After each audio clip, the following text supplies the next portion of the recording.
This would be FDR's last opportunity to influence the direction of post-war Europe.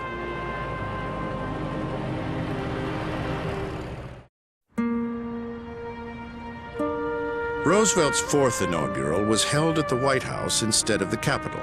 It was a break with tradition necessitated because FDR was no longer strong enough to walk the 37 steps down the face of the Capitol to get to the podium. Before the ceremony, he asked his son Jimmy to join him in his study. He had a premonition that he wasn't going to last long, and Roosevelt talked about his will, but he also took off his gold family crest ring that his father had given him, and he gave it to his eldest son. And James said when he left, he felt that he would never see his father alive again. And he never did. It was one of the shortest inaugural addresses ever given, just 573 words. Its length dictated by estimating the time he could stand without collapsing.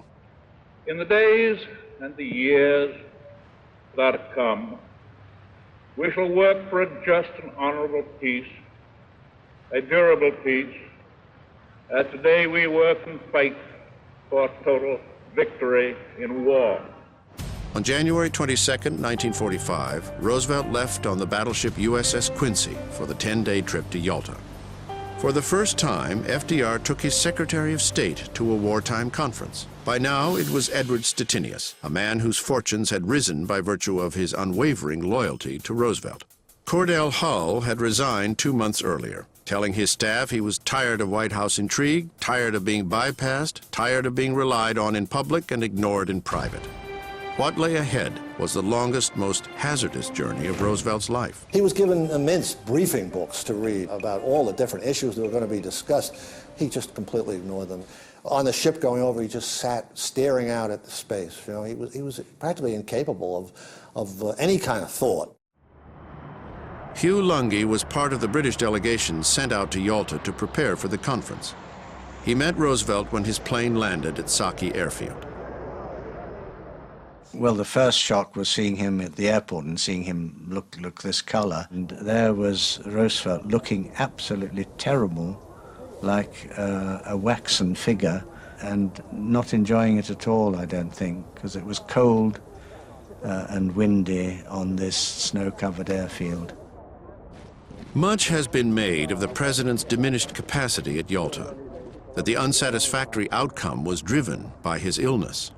Churchill was very shocked by Roosevelt's, his hesitations, his rambling, and when they were sitting with Stalin at Yalta, again and again Churchill presented one of the Anglo-American points of view, and then would turn to Roosevelt for confirmation, for Roosevelt to put in, as it were, his confirming point of view, that it sometimes seemed Roosevelt hadn't really even been following the discussion between Churchill and Stalin.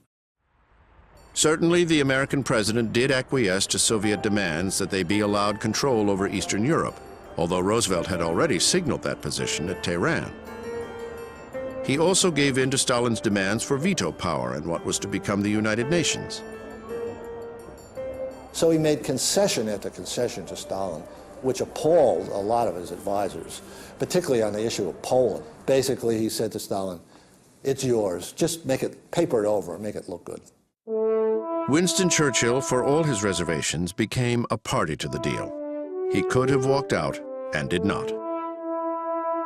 Despite his long-standing mistrust of the Bolsheviks, the Prime Minister joined Roosevelt in declaring Yalta as an historic step forward. It's important to remember that Roosevelt was not duped by Stalin. Churchill was not absolutely right about Stalin. These were men who were in the arena, who were trying as hard as they could, confronted by the most tangled problems that had ever confronted statesmen in the history of the world, the dawn of the atomic age, the remaking of the entire globe, and they were simply doing the best they could. Roosevelt told Eleanor that he felt he had no choice but to trust the Soviet leader. He looked at me and he said, there was one all-important thing. We haven't yet won the war in the Pacific. It may cost us thousands and thousands of American lives to finally conquer Japan. I had to think the most important thing, which was to get the Soviet force, military force, as soon as possible into the Pacific to save American lives. On March 1st, 1945, an exhausted president reported to a joint session of Congress about the Yalta Conference. After all he'd been through over the past 12 years, he was finally prepared to make concessions to his disability. I hope that you will pardon me for an unusual posture of sitting down during the presentation of what I want to say.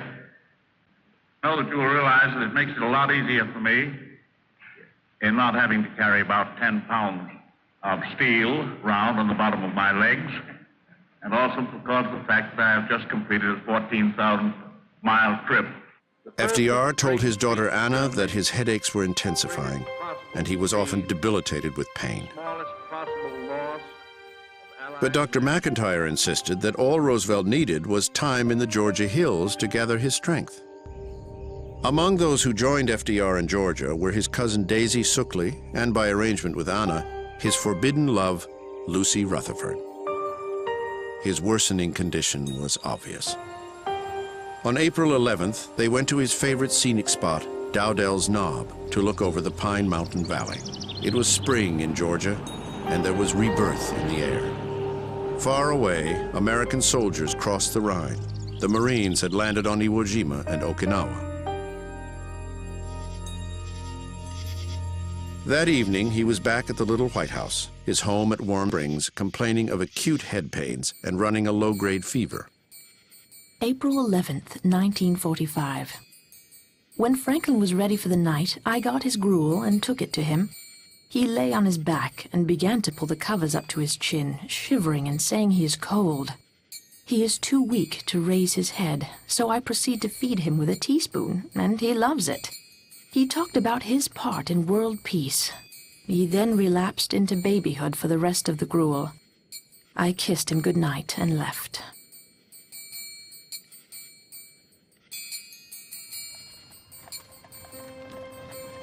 April 12th, 1945. FDR awoke, seemingly refreshed. Elizabeth Shumatov, a Russian artist, arrived to work on a portrait of Roosevelt.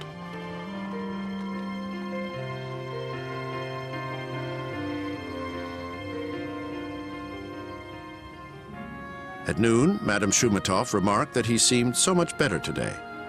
Roosevelt replied that he was getting tired and needed a break.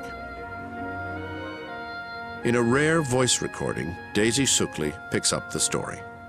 I was sitting on the sofa, crocheting. Mrs. Rutherford sat quietly near the window. I glanced up from my work and saw the person apparently looking for something. I went up to him and, stooping, looked up into his face and asked him, "Have you dropped your cigarette?"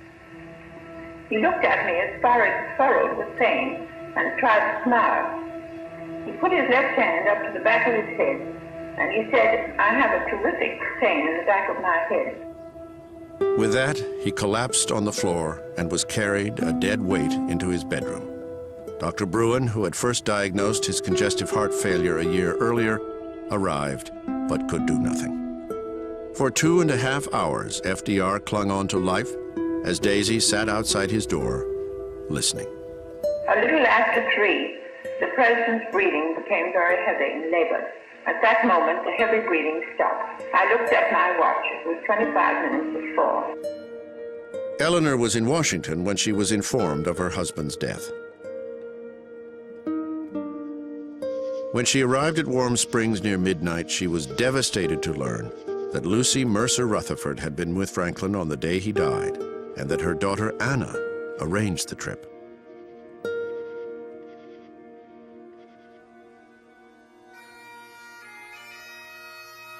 The next day, FDR's body left Warm Springs for the final time. Alone for the long train ride to Washington, Eleanor watched as thousands upon thousands lined the railroad tracks to pay their respects.